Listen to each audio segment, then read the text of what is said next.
अब हम चलतानी।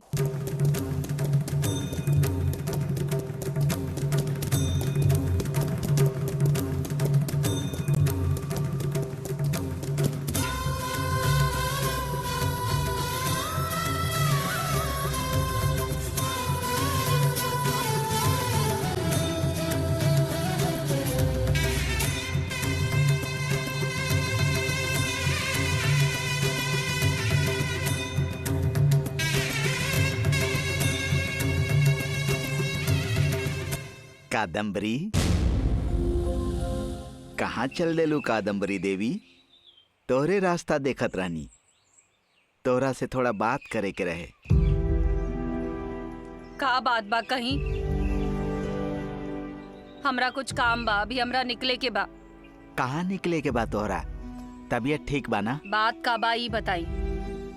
गुरुजी ना आइले का? गुरुजी के तबीयत आज थोड़ा ठीक नहीं खे, यही से उनका तरफ से हम आइल बानी। तोहरा साथे एगो जरूरी बात करे के बा। गुरुजी जैसे बतौले रहन वैसे दक्षिण नाथ के पूजा कार्य संपन्न हो गई। शिवलिंग के गर्भ में छुपल खजाना मिलल कि ना वो पूछले बाड़न। अब आगे ओकरा शिव भक्त तक पहुंचावे के जिम्मेदारी तोहार बा।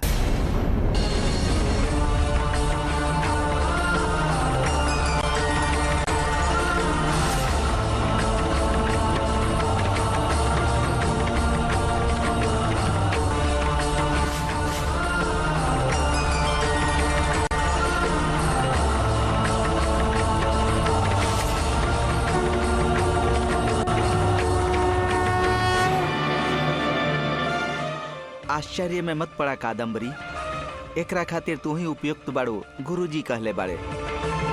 इतना दिन से गुरुजी के देख रेख में तू मंदिर के काम काज देखत रहलू। अब आगे से मंदिर के सब पैसा, खजाना और सारा संपत्ति गुरुजी तोहरा अपन जिम्मेदारी में लेवे के कहले बाड़े।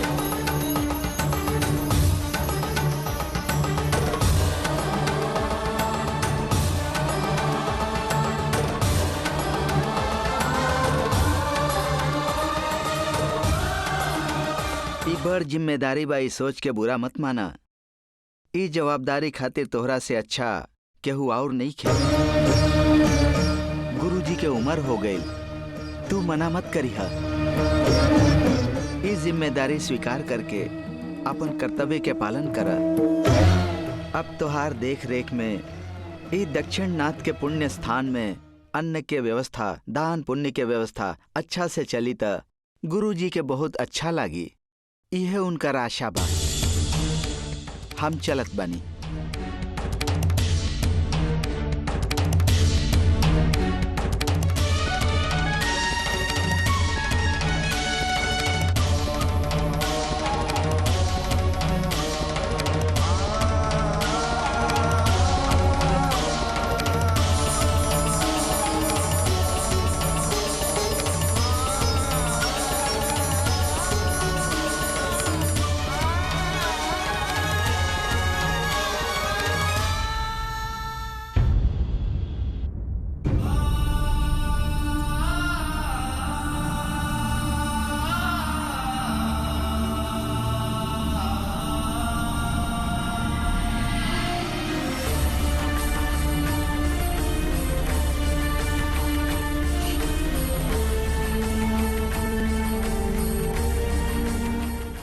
पूर्णिमा से पहले खजाना के निकाले के पड़ी, ना तो उ खजाना माटी में मिल जाई। इना होके के चाहिए, पूर्णिमा से पहले मिल जाए के चाहिए। सुना कल की तू ही गरुण मंत्र के पढ़ दिया। अगर उ खजाना हमरा ना मिलल तो हम चुप ना बैठब। केहू के छोड़े वाला नहीं खी, पूरा अरिहंतपुर के जला के राख कर दे।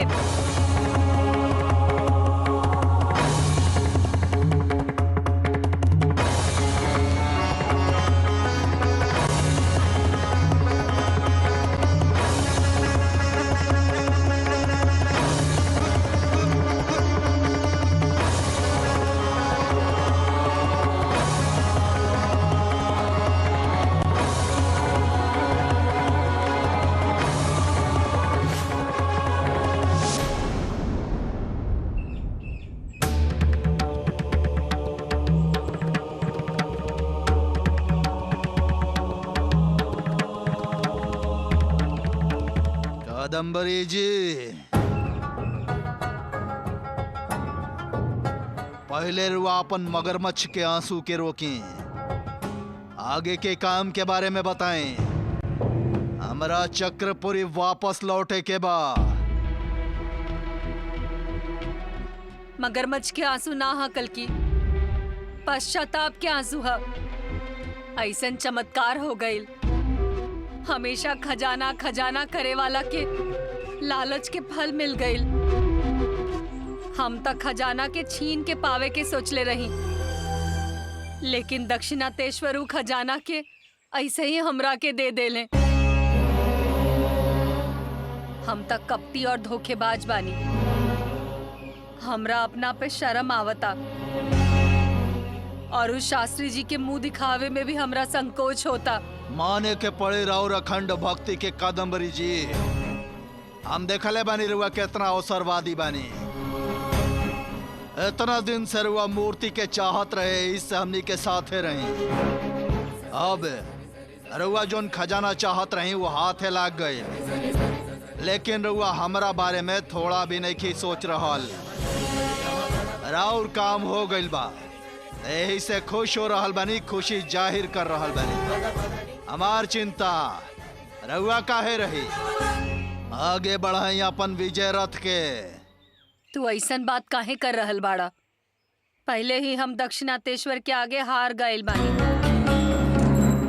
उनका के मुंह दिखावे में भी शर्म आवता, और ऐसन में रहुआ काहे टेढ़ टेढ़ बात कर रहल बानी? फिर कैसे बात करी कादम्बरी जी? खजाना खातिर कैल गल हमनी के साथ के करार रुआ भुला गईनी। रुआ जौन चाहत रही मिल गई। अब हमार बारी बा। हमारा श्री चक्र चाहिए, वो खातिर मूर्ति चाहिए, और ओकरा खातिर रउआ हमार मदद करे के ही पड़े। रउआ चिंता मत करी, हम गुरुजी से बात करब और वो मूर्ति रउआ के दिला दे।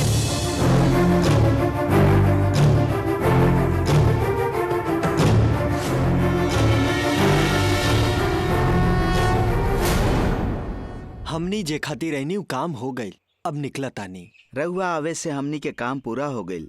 धन्यवाद। एमे हमार का बा? माँ के ऐसा इच्छा रहे कि काम हमरे हाथ से पूरा होके के चाहिए, यही से हमरा उतर के आवे के पड़ल।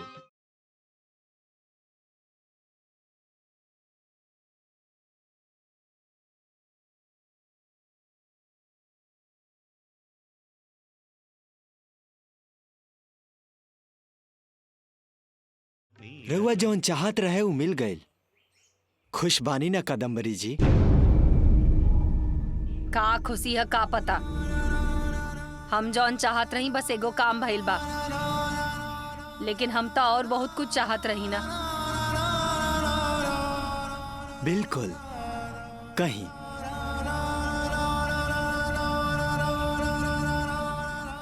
ई चक्रपुरी के बाड़े। ई मूर्ति चक्रपुरी के त्रिपुर सुंदरी माँ के ह। पूजा होखे के बाद इनका के देवे के बाई करार भइल रहे। रउआ दे देव ता अच्छा होखी। रउआ साथे एगो आदमी रहले, ऊ कहाँ चल गईले? हताश हो गइल बानी। कारण जौन सोचले रही वैसन कुछो ना भइल, यही से। हमनी के अपना मन से कुछ बोल सकीला, लेकिन होखेला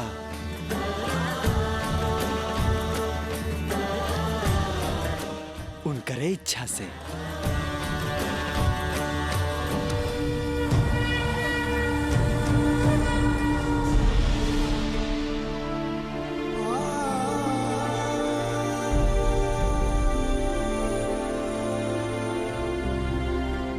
मूर्ति खातिर दया की भीख मांगतानी, दे दी।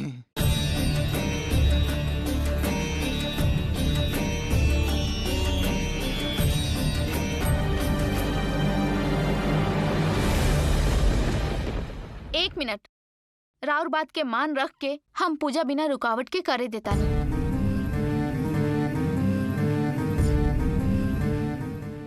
जब से रउआ अरिहंतपुर आइल बानी तब से यहाँ का करिश्मा हो रहल बा, तो हमरो एगो मदद करी।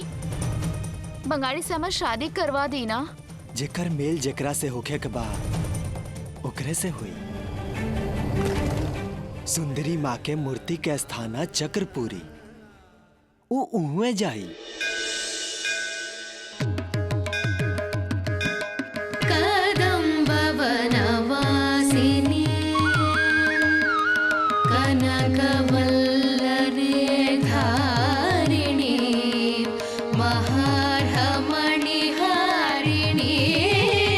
बंगारी तहार ना हुआ, उतारा ना मिली। ना, हम ओकरा के कोनो मौका ना देब। बंगारी हमार ह, वो हमरा के ही मिले के चाही। हम ओकरा से प्यार करीला। तहार प्यार ना हो, जिद ह, स्वार्थ ह। प्यार के जबरदस्ती बांध के नइखे रखल जा सकत, उ त अपने आप हो जाला। बंगारी के ताहरा से प्यार नइखे तो उनका के जबरदस्ती बांध के मत रखा। तू अगर बंगारी के प्यार पावल चाहतारू तो दूर रह के ओकरा के ओकरा पसंद पर छोड़ दा। ओकर जीवन आगे अच्छा से बीते ऐसन आशीर्वाद देके तू उनका के उपहार दे सकेलू। ऐसन करके तू बड़का बन के दिखावा। जौन तहार ना हा ओकरा पर हक जमा के हठ मत करा।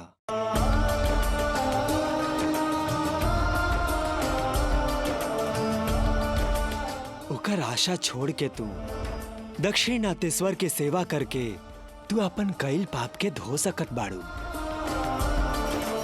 कादम्बरी जी के साथ मिलके दक्षिणातेश्वर मंदिर के जिम्मेदारी उठावा। तहार पिता तो अच्छा से देखभाल कैले, अब तू देखभाल करा। दक्षिणातेश्वर तहरा के अच्छा वरदान दी है।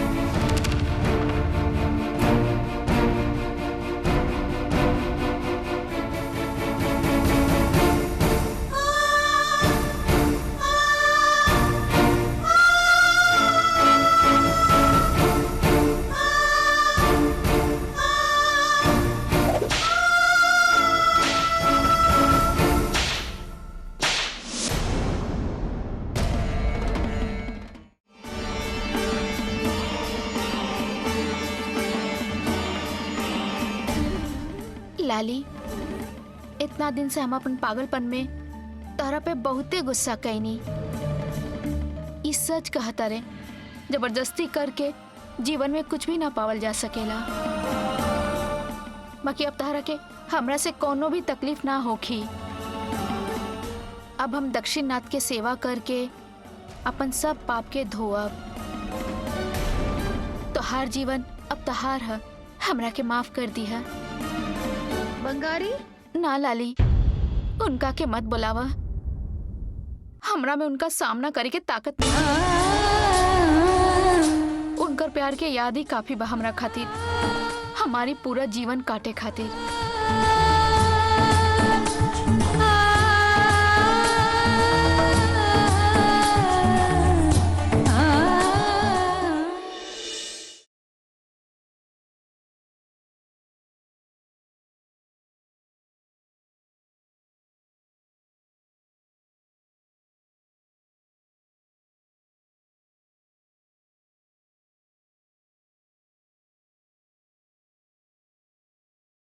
जल्दी ही हमार आँख खोल के और हमरा से हो रहल पाप कर्म से बचा के रउआ हमार रक्षा कैनी।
रउआ जौन मूर्ति चाहत रहनी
अपना साथे वाला के भी मूर्ति के बारे में बता दी। निराशा से बाहर आके खुश होके के अनुभव करी।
हमरा के छोड़ के जाइए का सुंदरी माँ? इतना दिन से हमार जान बन गई रही रहुआ। अब रहुआ बिना हम कैसे रह सकता नहीं सुंदरी माई?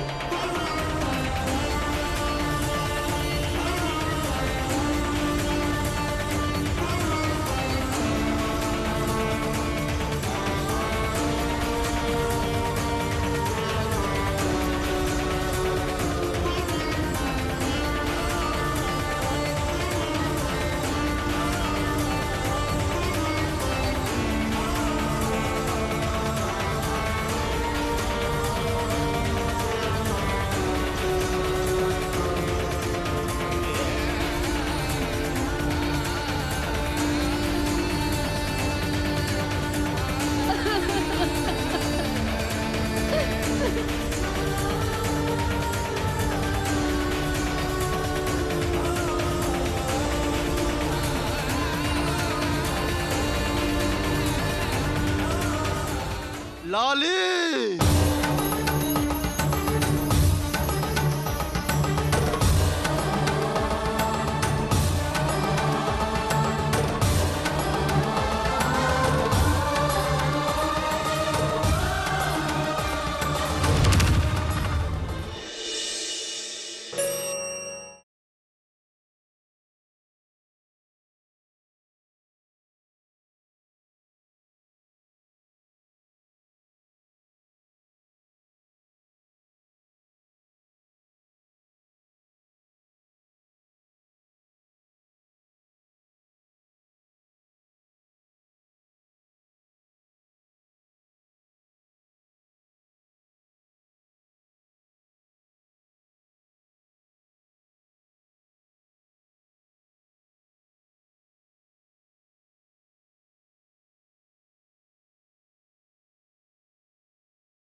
हम जौन वादा कैले रही हूँ हम पूरा कर देनी। अब हम चलत तनी।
बेटी,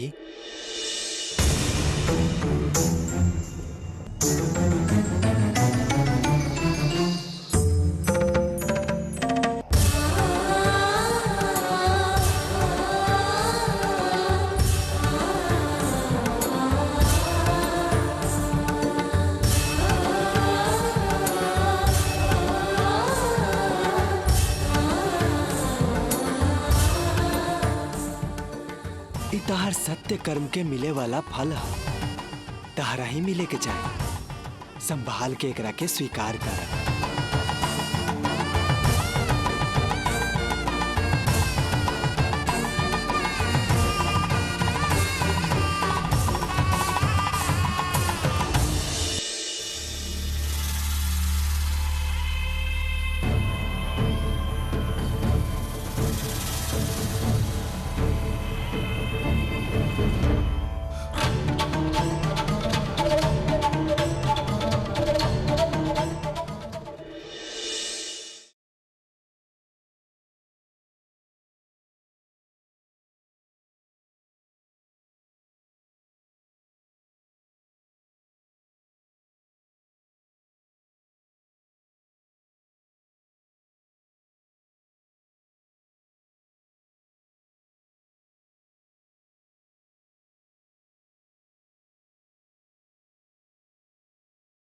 अब हमनी के गांव चले के चाहे। आखिर कितना भी तकलीफ आई लेकिन काम पूरा हो गई। हाँ पापा, हमनी के काम में कितना अड़चन आयल लेकिन हमनी जौन सोचले रही वो कर देनी। लेकिन ये सब काम में हम घर के ही भुला गईल रही और हमनी के अपन घर छोड़ला कितना दिन हो गईल ना पापा। बेचारे गुरुजी, दादी, माँ घबरा गईल होखी हैं। तोहार दादी और माँ एक दूसरा के सहायता करके समाधान कर लेत हुई हैं। हमरा तोहार दादी के ही चिंता बा। वो हमेशा चिंतित ही रहेली। पुरुष लोग के हालत हमेशा ऐसने रहेला, अपन मन के बात केहू से ना कह पावेले। ठीक बा, ऐसन बात करे के अभी समय नहीं है। हमने के जल्दी गांव चले के चाहिए। बंगारी, तू का सोच रहल बाड़ा? चला गांव चले के बाना।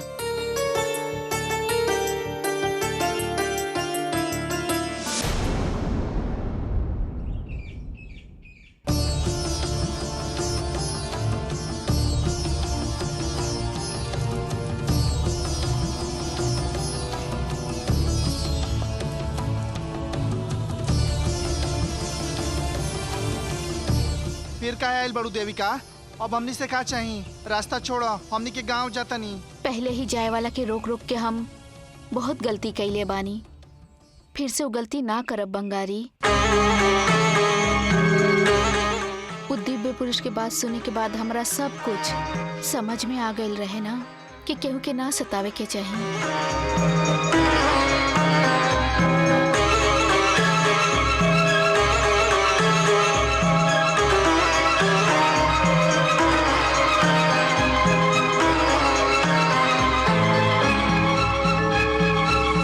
दया करके हमरा के माफ कर दिया लाली। हम तारा के बहुते तकलीफ देले बानी। देविका, ई सब काहे खातिर? तू अगर धैर्य और खुशी से रहबू त बहुत अच्छा होखी।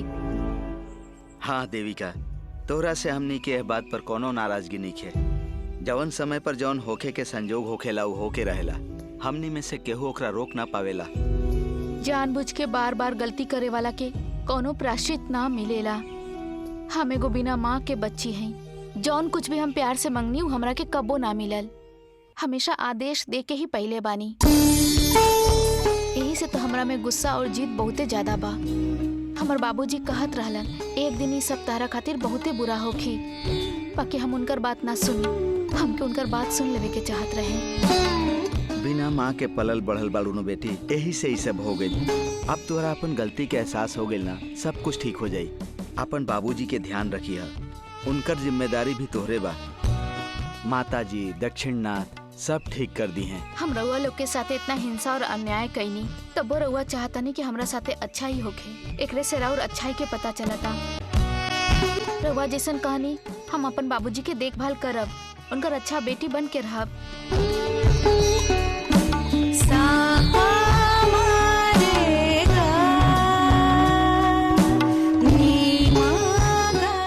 बंगारी, तू हमार गलती के माफ कर दे बना। हम तारा से प्यार कैले रही, लेकिन तू केहू और से प्यार करेला तबो भी हम तारा के ओकरा से छीने के कोशिश कैनी। हमके हमार गलती के एहसास हो गइल बा। बाकी अगला जन्म में तू हमार पति ही बनबा। ई जन्म में हमरा खातिर तहार याद ही बहुते बा। ओकरे सहारे हम जी लेब। हमरा के माफ कर दिया बंगारी।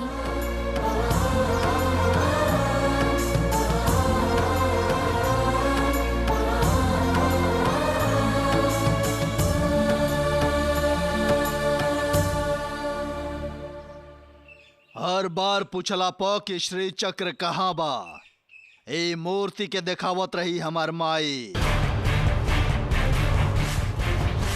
मूर्ति तो मिल गई ना, अब तू अपन माँ से पूछा कि श्री चक्र कहाँ बा। मूर्ति अभी मिल गई बा, तो श्री चक्र मिल गई समझला विरूपाक्ष। हम समझावतानी कि कब हम अपन माई से श्री चक्र कहाँ बा प्रश्न करब। हमनी के ध्येय श्री चक्र के वशीकरण बा। लाली, हम विधि पे विश्वास कैले रही।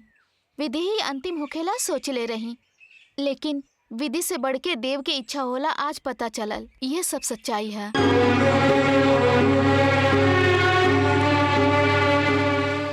सुना देविका, विधि में जौन लिखल बा उ माँ के शक्ति से हो रहल बा। विधि में जौन लिखल बा हमरा मंजूर बा, ओकरा से हम निराश ना होखब। माँ के शक्ति पर विश्वास रखबू त तू कब्बो निराश ना होबू, हमेशा सुखी रहबू। यही से तो तू आज बंगारी के पा ले लू और हम बंगारी के खो देनी। ना देविका, एक बार खातिर अगर बंगारी ना मिले तब्बो हम माँ के ऊपर अपन विश्वास ना खोती। इहो उनकर मर्जी समझ के हम चुप हो जाती। दिखाई पति, शादी, बच्चा, ई सबसे ज्यादा सुख माता में बा। तू विश्वास करा, तहरा भी सुख के एहसास होखी। माँ पर विश्वास करके तू जीत गेलू, विधि पे विश्वास करके हम हार गए। तू नहीं खू हारल, हम नहीं खी जीतल। जीतल बाड़ी उ माँ और उनकर इच्छा बस। उनका पर कईल विश्वास जीतल बा। तू, हम और बंगारी सब उनकर हाथ के कठपुतली बा। विधि पर विश्वास मत करा, माँ पर करा। सब अच्छा होखी। तू जौन कहा तरु सच हलाली।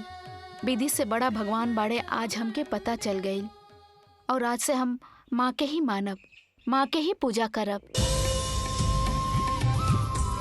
कैसे कैसे करके हमार संकल्प पूरा हो गई, और हमार संकल्प पूरा करे में सहयोग कैले ई जगत के नाथ दक्षिण नाथ जी, ई त्रिपुर सुंदरी माई उनकर आभारी रही हैं। ऐसन बा का?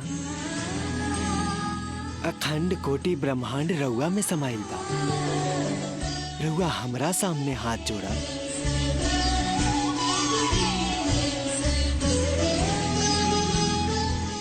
अनु रेणु प्रकाश सब कुछ रउआ मन से ही निकलेला। ओमे से ई दक्षिणातेश्वर मात्र एगो अंश बाड़े।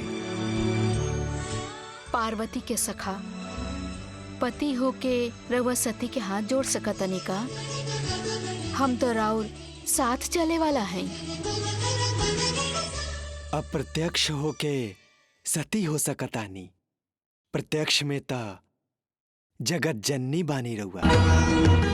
अपन लोक कल्याण में हमरा भी एगो हिस्सा देले बानी। कृतार्थ हो गई बानी हम। परिशुद्ध में, परिमात्म में ज्ञान वैराग्य योगशील हैं रउआ। अब बस करें त्रिपुर सुंदरी जी। स्थूल में दूगो होके अति स्थूल में अनेक रूप में दिखाई देवे वाला हम, सूक्ष्म रूप में हमने एक बानी। वास्तव में सूत्र के मूल हैं। हमरा और रउआ बीच में एक कैसन आलाप।